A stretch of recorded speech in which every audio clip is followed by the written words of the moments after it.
Em outubro de 1972, uma tragédia de avião deixou o mundo chocado.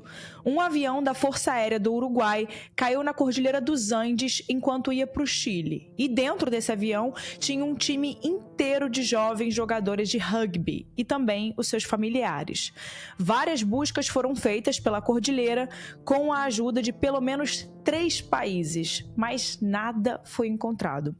Até que só 2 meses depois do acidente, perto ali do Natal, um grupo de camponeses chilenos avisou as autoridades que 2 homens tinham ido até eles para poder pedir ajuda, porque eles eram os desaparecidos do avião uruguaio. Esse caso aí deu o que falar recentemente de novo, depois de tanto tempo, porque ele acabou de ser readaptado para um filme chamado A Sociedade da Neve, da Netflix, e tá todo mundo de novo comentando sobre esse caso. Inclusive eu fiquei fissurada com esse caso recentemente, porque eu assisti esse filme, muito bom, por sinal. Se você ainda não assistiu, vai lá assistir, e de agora, inclusive, depois que você escutar esse episódio, você vai ter mais vontade ainda de assistir, aí você vai lá, tá bom? Mas por enquanto fica aqui que eu vou contar pra vocês essa história. Eu sou a Erika Miranda, esse é o Casos Reais, e eu tô trazendo mais um episódio aqui pra vocês. Todas as semanas, todas as quartas-feiras, eu trago um caso. E se você quiser ter acesso a algum episódio antes dele vir ao ar aqui,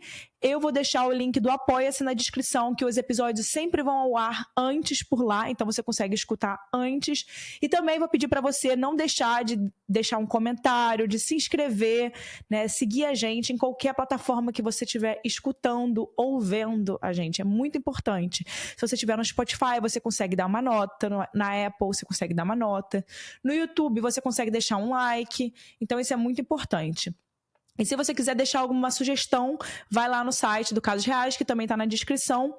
E eu também queria dizer para vocês que eu estou lançando um caso novo, eu estou lançando uma série nova, O Seu Caso Real. Essa é uma série que eu quero lançar aqui no Casos Reais, que eu quero escutar casos, quero ler casos reais de pessoas normais, não casos de crimes famosos. Pode ser um caso bizarro, de um acidente bizarro, uma pessoa que foi, sei lá, foi envolvida num acidente de avião como esse, uma pessoa que foi envolvida num acidente de carro, qualquer coisa sobrenatural também. Então é só mandar pro meu e-mail, vou deixar meu e-mail na descrição, blog erika.miranda@gmail.com, vou deixar na descrição, e eu vou começar a trazer essas histórias de pessoas comuns que podem vir aqui e falar. Então, vocês gostaram dessa ideia? Vou trazer ela para cá. Então, agora vamos parar de conversa e vamos para o caso da semana. E esse é o caso do Milagre dos Andes.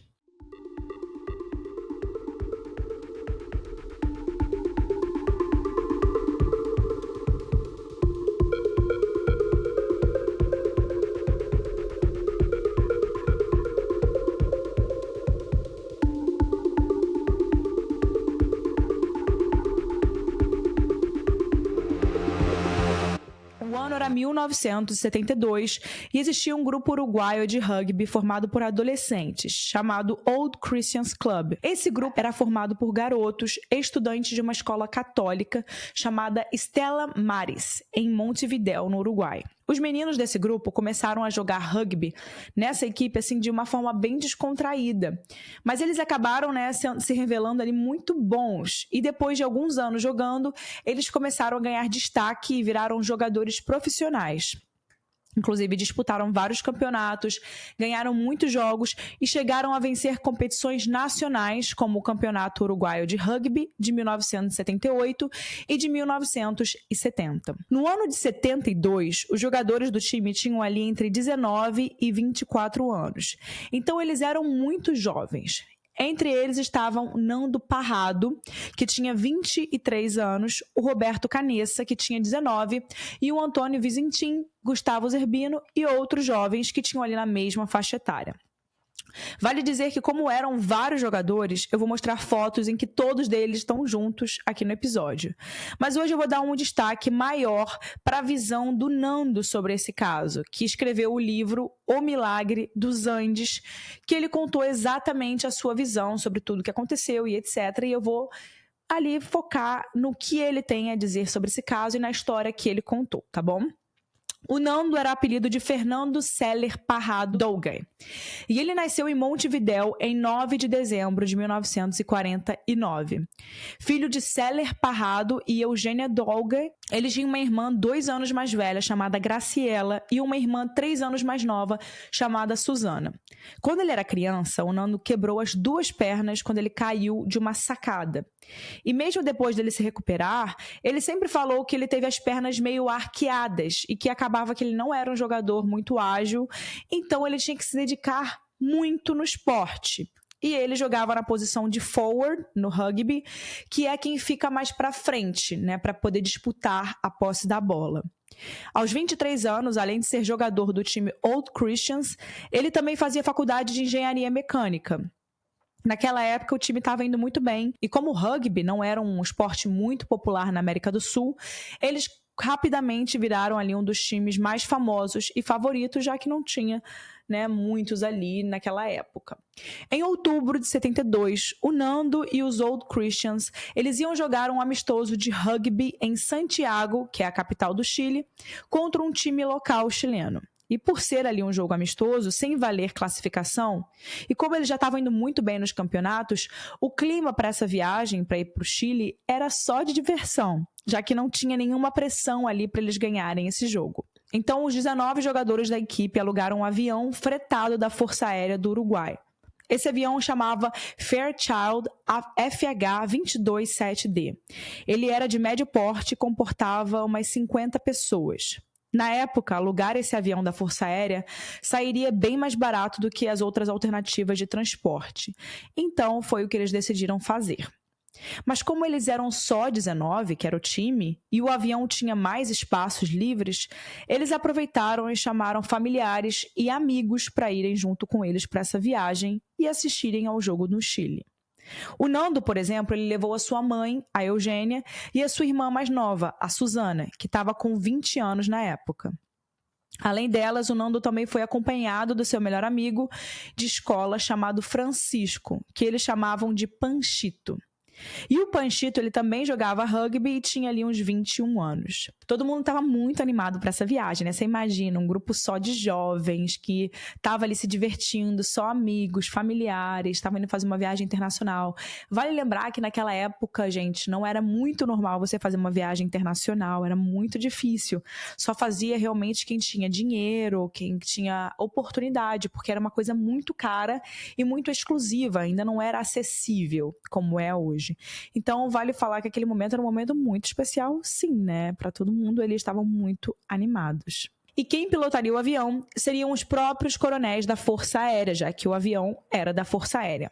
O piloto se chamava Coronel Júlio César Ferradas e o copiloto se chamava Dante Lagurara. Com todos os jogadores, 2 pilotos, um mecânico, um comissário de bordo e os familiares e amigos do time, o avião agora tinha 45 passageiros. E foi assim que eles decolaram no dia 12 de outubro de 72, na quinta-feira. O trajeto era para ser só de 3 horas, mas os pilotos decidiram mudar a rota por conta do clima perto da Cordilheira dos Andes. E eles precisariam passar muito perto da cordilheira na viagem, já que aquele tipo de avião ele não podia voar muito alto. Por segurança, então, eles decidiram parar primeiro na cidade de Mendoza, na Argentina, passar a noite por lá e só no dia seguinte ir de Mendoza até Santiago. Nesse primeiro percurso, deu tudo certo. Eles pararam ali no dia 12 em Mendoza e passaram a noite lá. No dia seguinte, era 13 de outubro, uma sexta-feira 13. E o nome deles, inclusive, ele conta que até os amigos brincaram que era uma data de azar, né? Uma sexta-feira 13. E por o avião ser da Força Aérea Uruguaia, era proibido que um avião militar de um outro país ficasse mais de 24 horas em solo argentino. Então, os pilotos eles tinham que tomar uma decisão bem rápida. Eles iriam voltar para o Uruguai por causa do mau tempo ou eles iriam seguir a viagem para Santiago. Eles demoraram até decidir o que fariam e eles precisavam tirar logo o avião militar da Argentina. E o Nando ainda fala que ele e os amigos estavam super impacientes, querendo continuar a viagem. Então eles ficavam discutindo e perturbando os pilotos para eles irem logo para o Chile. Vocês imaginam, né, gente? Um bando de jovens super ansiosos para poder jogar em um outro país, animados com aquela viagem. E eles não sabiam, não conseguiam nunca imaginar o perigo que podia ser viajar num clima instável e naquele lugar, né? Como a gente já sabe, os pilotos tomaram a decisão de irem para o Chile, passando ali pela cordilheira.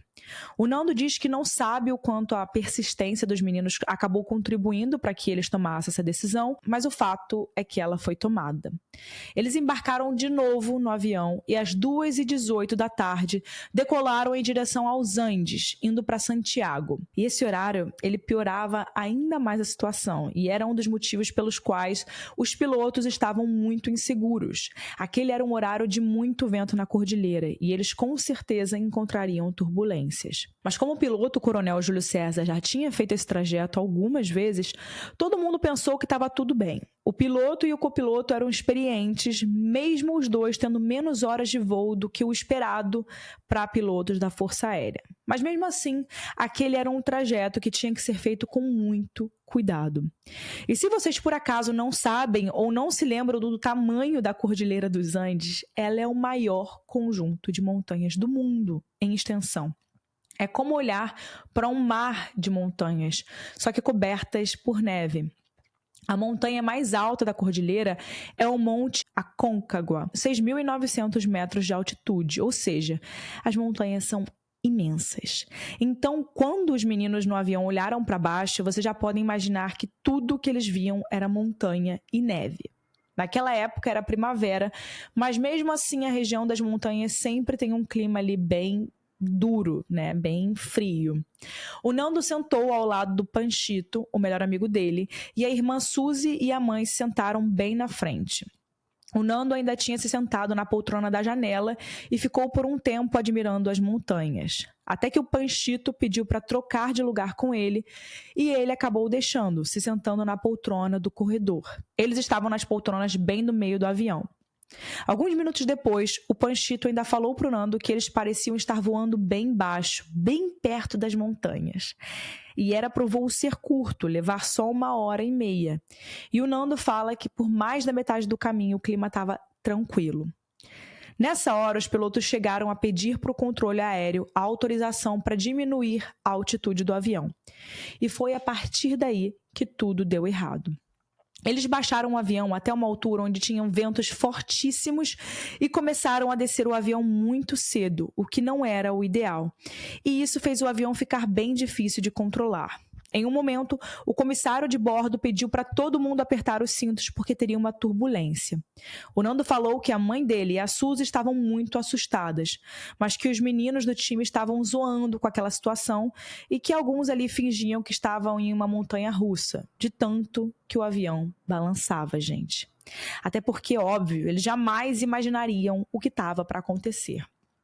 Nessa hora, o Panchito ainda chamou o Nando e perguntou, abre aspas, Nando, olha isso, será que a gente devia estar tão perto assim das montanhas? Fecha aspas. E aí o Nando fala que chegou perto da janela e que eles realmente estavam muito, mas muito perto e muito baixo. Eles estavam rodeados de nuvens, mas dava para ver uma parede de montanha só a uns 10 metros de distância do avião. E o Nando fala que ficou sem acreditar. Ele diz que o avião chacoalhou ainda mais e dava para ouvir o barulho do motor muito alto e os pilotos pareciam estar lutando para levantar o avião. Ele ainda conta que tudo aconteceu muito rápido. A mãe e a irmã se viraram para olhar para ele, o avião se chocou contra algo e ele conta que depois disso tudo escureceu. Eram 3h30 da tarde quando o avião se chocou contra uma montanha enorme chamada Monte Seller. A asa direita se separou e isso fez o avião bater em uma outra montanha e ser partido ao meio. A parte de trás ficou, enquanto a parte da frente do avião foi arremessada e deslizou por uma encosta até parar no solo, em um banco de neve. Eles caíram num vale entre várias montanhas. No momento em que o avião partiu ao meio, várias pessoas foram arremessadas e, no total, 5 pessoas morreram, enquanto 7 ficaram desaparecidas e só depois foram dadas como mortas. Entre essas pessoas, desapareceram um comissário de bordo chamado Joaquim, os estudantes Gaston, Aleijo, Guido e Carlos, e mais 2 homens chamados Daniel e Ramon.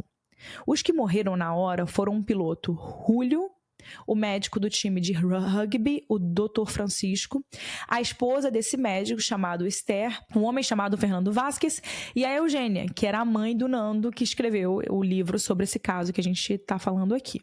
Dos 45 que embarcaram, ainda tinham 33 pessoas vivas, mas muita gente machucada nesse meio aí.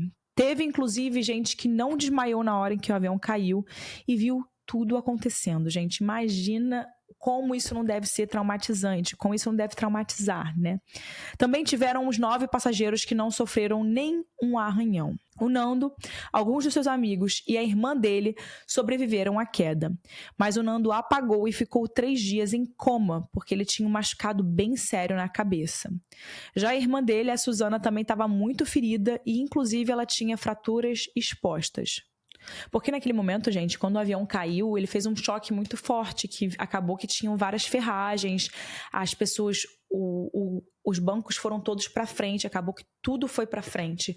E aí aquelas ferragens dos bancos todas, elas meio que amassaram nas pessoas. E aí muita gente, você imagina, perna quebra, braço quebra, um monte de coisa quebra, né, gente? E claro que fica com fratura exposta.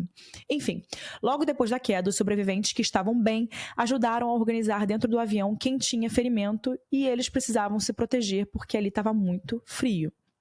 Eles levaram para o lado de fora do avião aqueles que já estavam sem vida. Avião não, né, gente? O que restou do avião. Então, eles já levaram ali a galera que estava sem vida para fora, cavando covas na neve para poder sobrar espaço ali dentro no interior do avião e também evitar de ficar olhando as pessoas.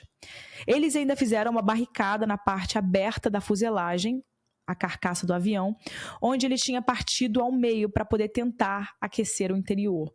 Para isso, eles empilharam várias bagagens e bancos. E vale dizer que eles não estavam preparados para esse nível de frio. Então, eles não tinham cobertores, casacos de inverno, nada, gente. Estava muito frio. Então, eles tentaram fazer o que eles conseguiram, tentando fechar ali o que restou do avião para não entrar o ar de fora. Logo na primeira noite, morreram 4 pessoas.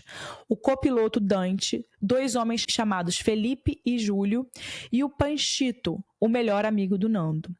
Essa madrugada foi muito fria e fez menos 30 graus. E se não fossem as barricadas que eles acabaram fazendo para poder proteger do frio, talvez muitas pessoas também tivessem, ainda mais pessoas teriam perdido a vida naquela noite. Mais tarde, no sábado, dia 14, também faleceu uma mulher chamada Graziella. Nesses próximos dias, depois do acidente, os sobreviventes ficaram esperando que as autoridades encontrassem e resgatassem eles. Eles até chegaram a ouvir um avião passando por ali, saíram e fizeram aqueles sinais com as mãos, tentando mostrar que eles estavam ali, mas ninguém veio. Eles até achavam, tinham esperança de que alguém tivesse visto, mas nada. Eles já estavam sendo procurados nessa hora, e as buscas eram bem intensas, feitas pelo Uruguai, pela Argentina e pelo Chile.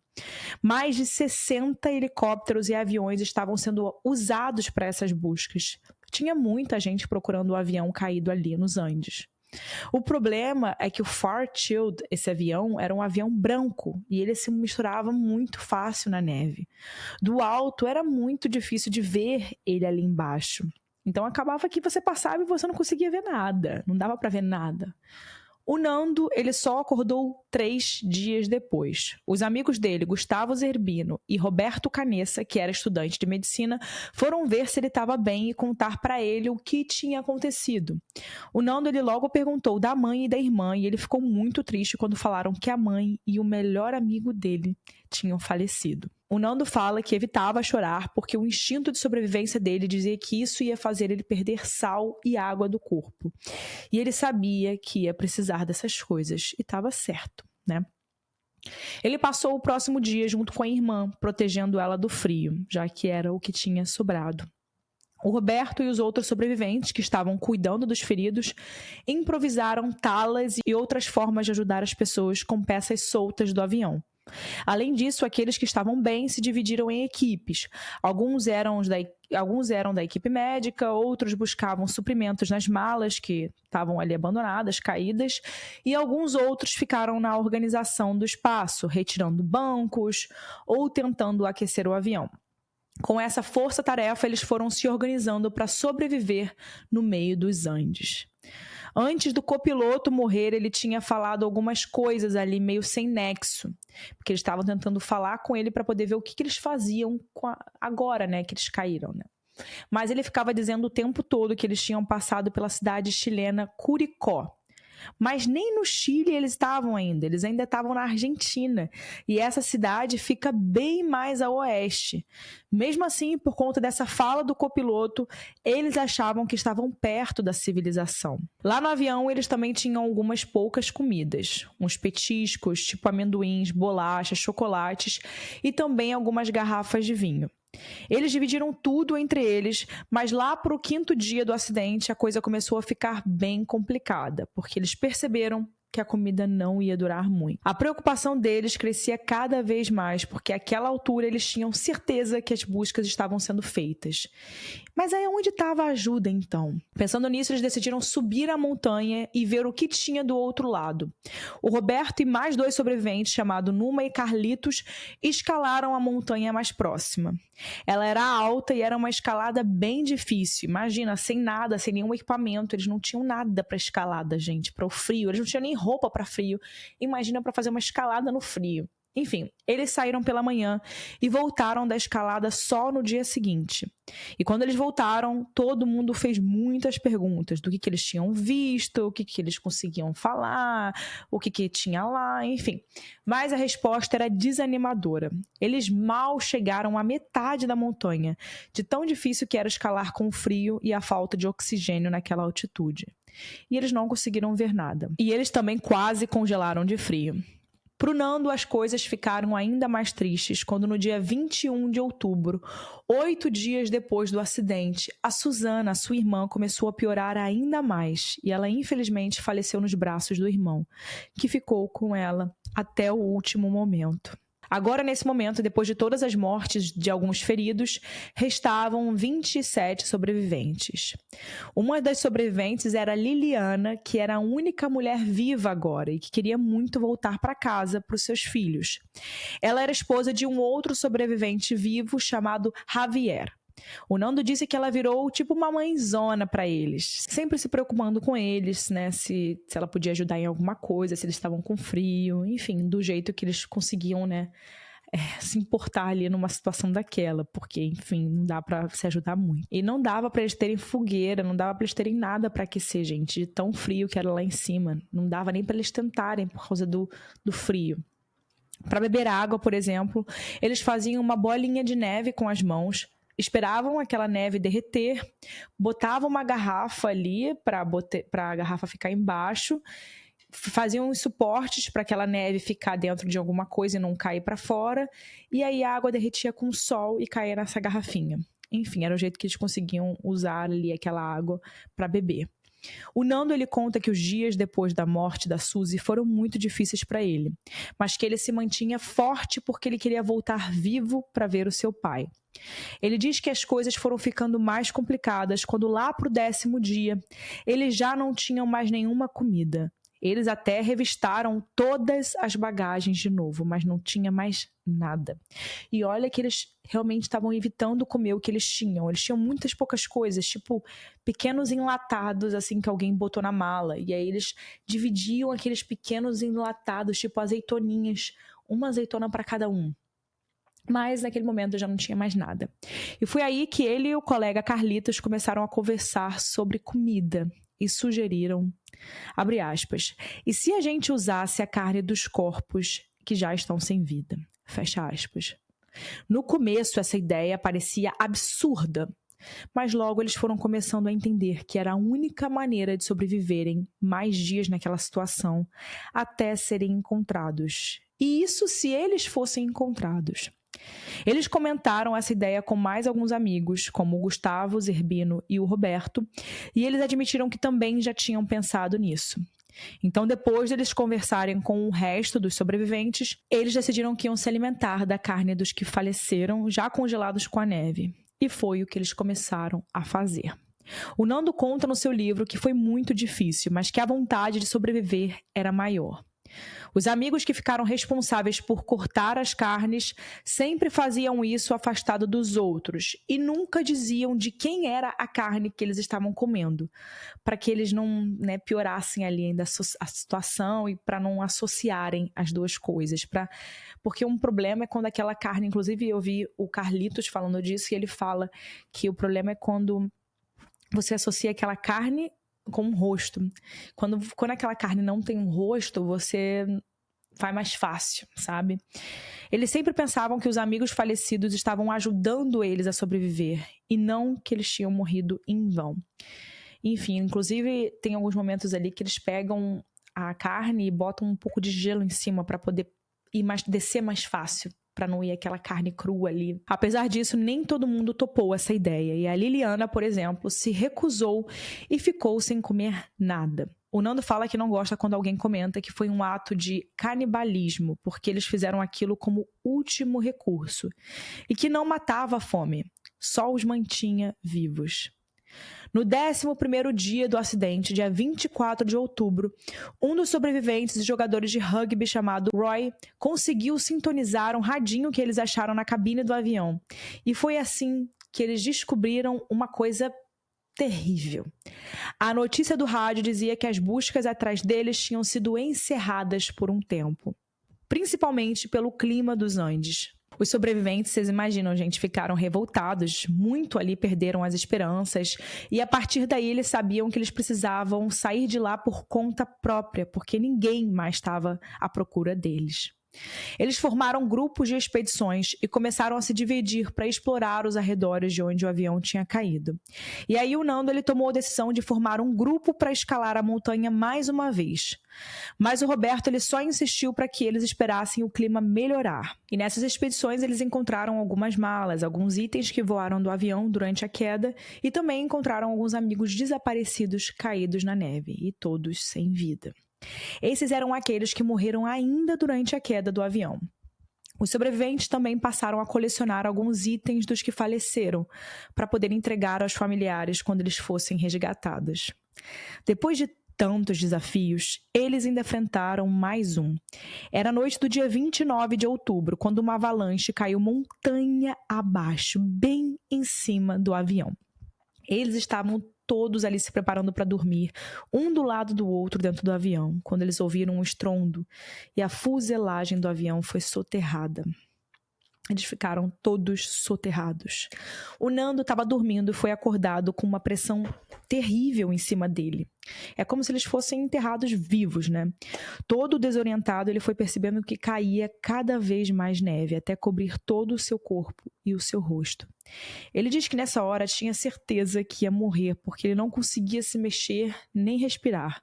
Por sorte, seus amigos Roy e Carlitos conseguiram cavar a neve até conseguir desenterrar ele dali, e a partir dali eles salvaram quem eles conseguiram fazer o mesmo, né? Que eles conseguiam encontrar e puxar para fora.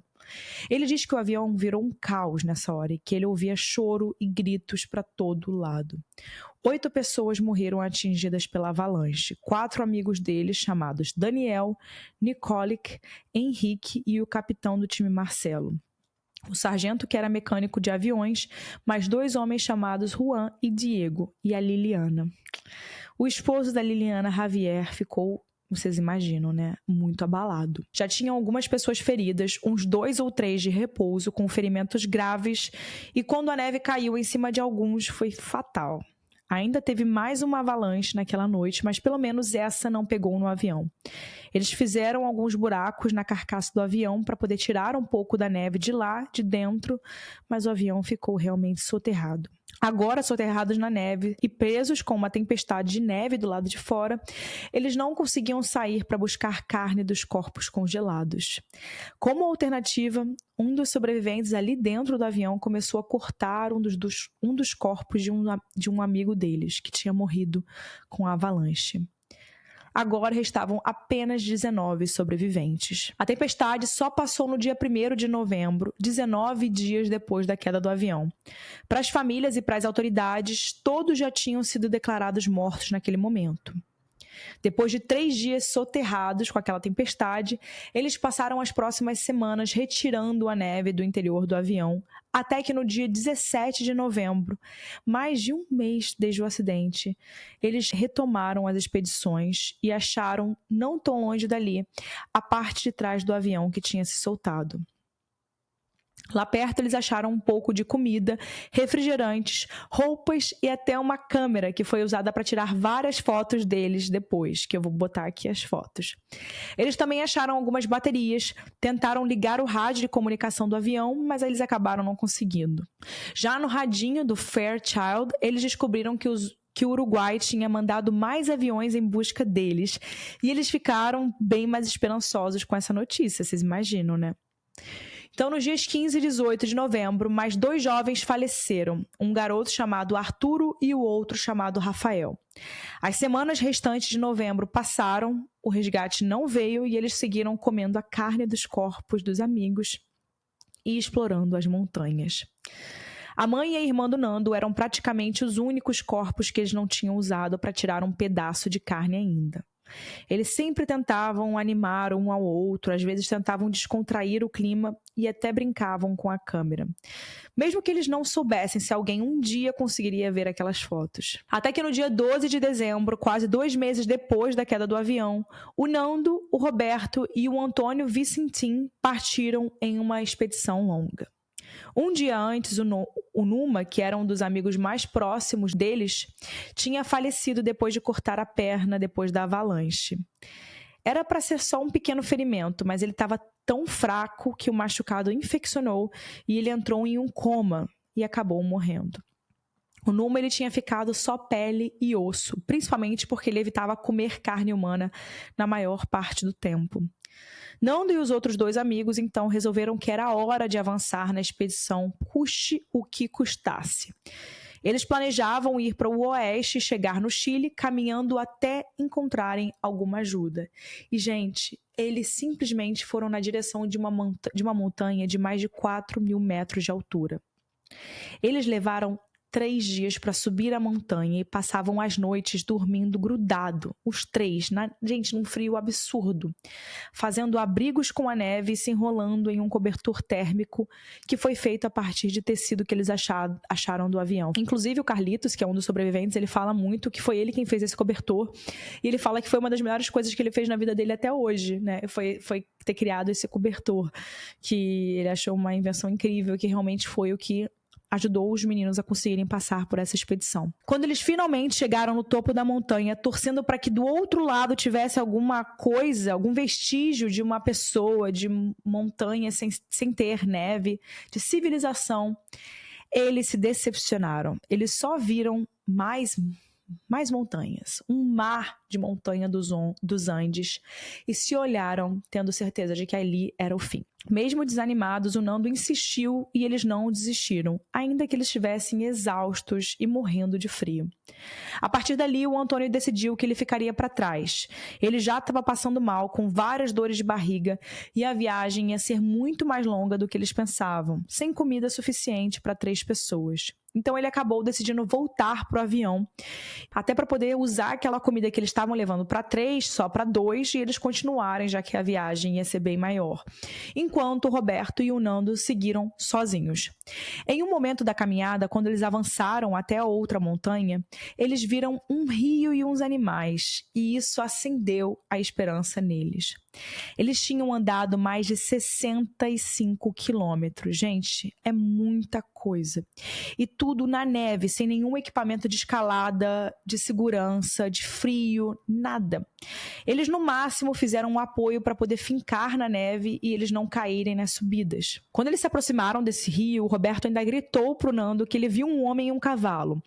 Mas quando eles tentaram descer até o rio, eles perderam esse homem de vista e decidiram procurar ele no dia seguinte. Mas eles ficaram muito felizes de terem só visto um outro ser humano e já pensaram assim, nós estamos salvos. No dia seguinte já era 21 de dezembro, quando o Nando e o Roberto desceram até a margem do rio. E, gente, imagina a surpresa quando eles viram não um, mas 3 homens do outro lado, fazendo uma fogueira. Eles chamaram os homens e tentaram conversar com eles, mas o barulho do rio era tão alto que eles não conseguiam ouvir nada. O Nando ele ficou gesticulando, fazendo uma mímica, e ele disse que morreu de medo de ter parecido maluco e os homens irem embora. Mas não foi o que aconteceu. Um deles se aproximou, jogou um pedaço de papel e um lápis presos em uma pedra por um barbante, e no papel eles escreveram, em poucas palavras, o que tinha acontecido com eles. Essa mensagem ficou muito famosa e ela dizia, abre aspas, venho de um avião que caiu nas montanhas. Sou uruguaio, estamos caminhando há cerca de 10 dias.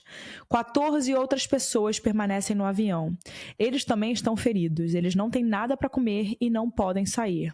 Não podemos continuar caminhando. Por favor, venha nos buscar. O Nando atirou de volta esse pedaço de papel. O homem leu e pediu para que ele esperasse. Algumas horas depois, um homem com um cavalo se aproximou e ajudou os dois, dizendo que eles já tinham mandado camponeses a cavalo para informar as autoridades.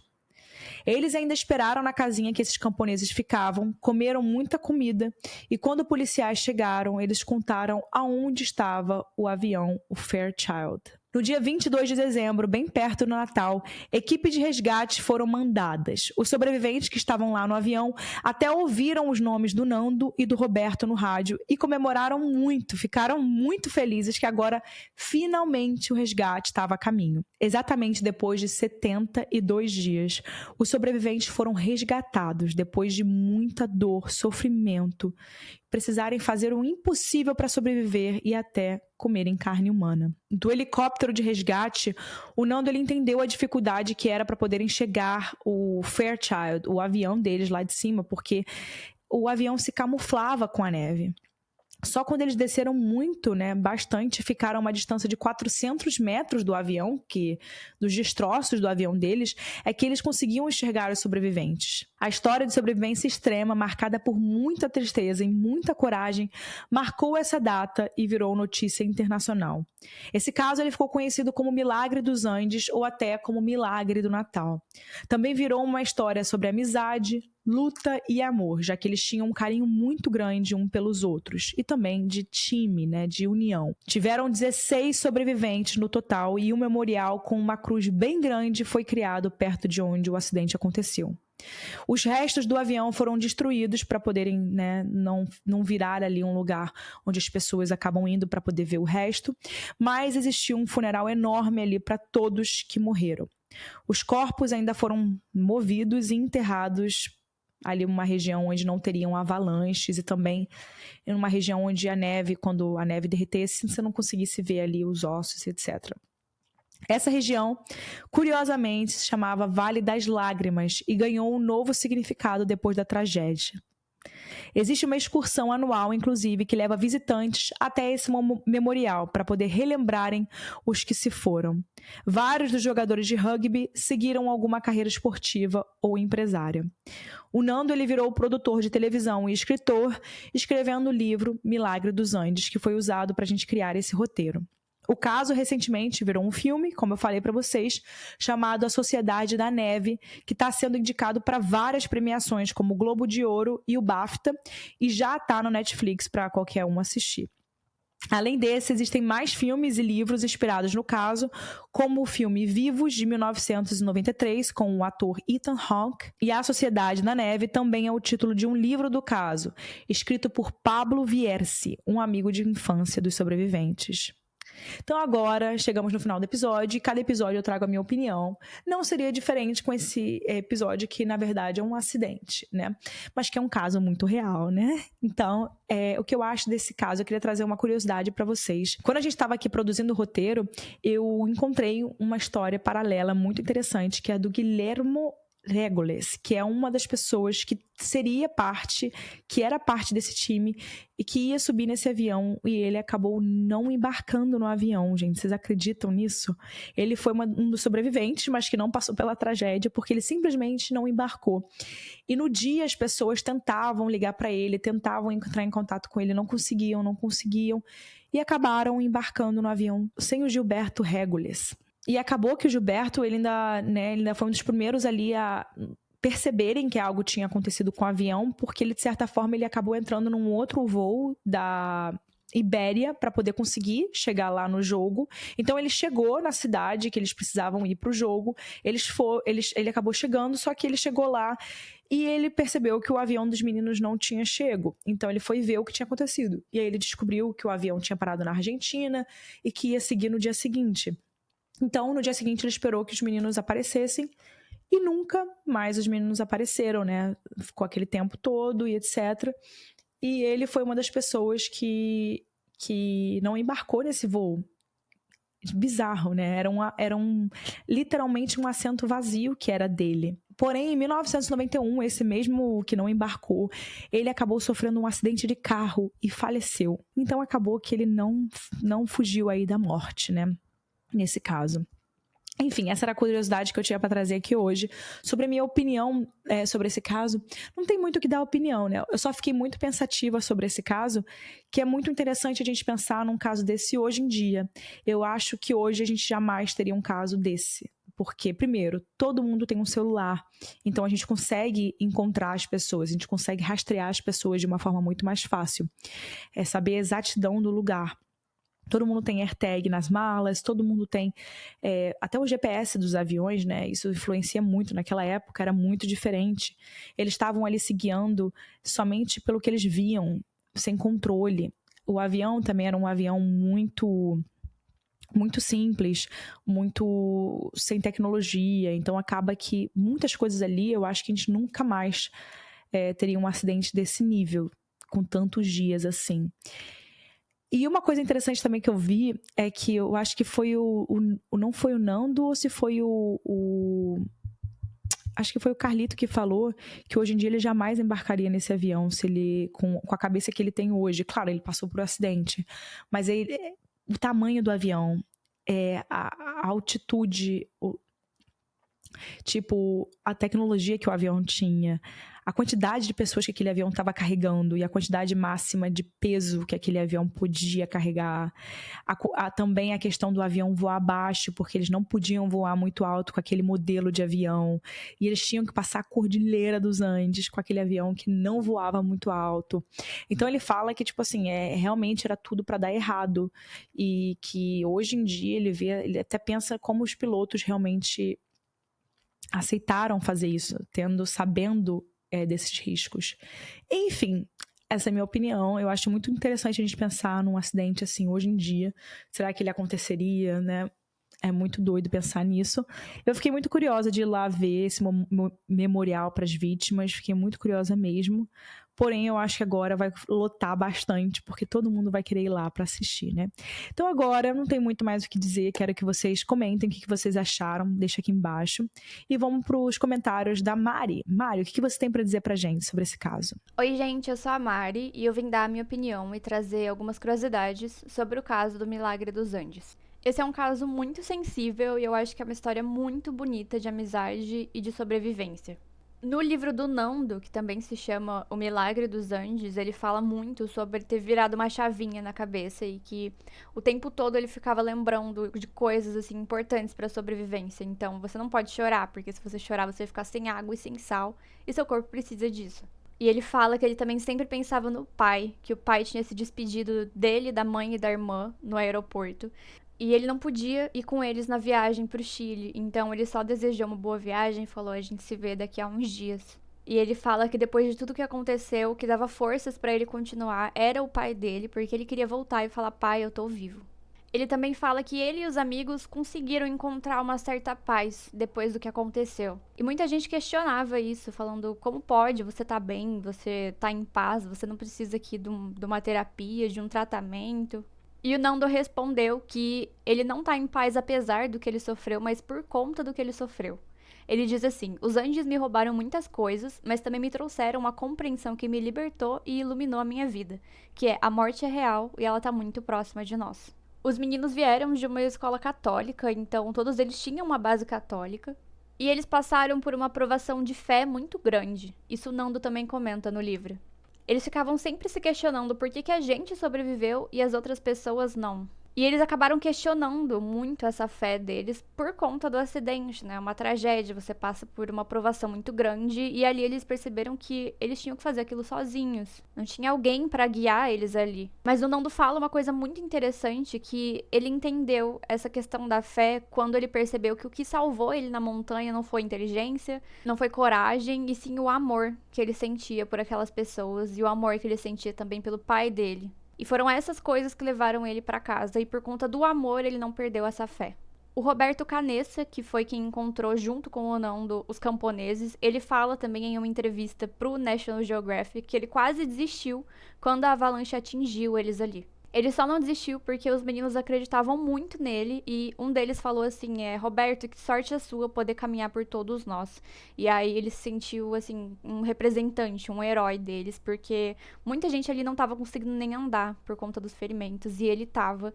E aí ele percebeu que ele podia fazer uma diferença pra todo mundo. Eu também queria falar que o filme A Sociedade da Neve é extremamente fiel à história, e ela conta a história numa perspectiva bem sensível e diferente. Não vou falar mais pra não dar spoiler pra vocês, mas o filme é muito realista, ele conta as coisas exatamente como elas aconteceram. E eu acho que ele teve muito sucesso em mostrar que o que realmente salvou eles foi esse amor, esse carinho que eles tinham um pelo outro. Então é isso, pessoal. Eu vejo vocês semana que vem em mais um caso do podcast Casos Reais. Não deixem de apoiar a gente lá no Apoia-se. Eu vou deixar o link na descrição. E se você ficou até aqui, não deixe de compartilhar nas suas redes sociais para algum amigo. É muito importante. Tchau, pessoal. Vejo vocês semana que vem.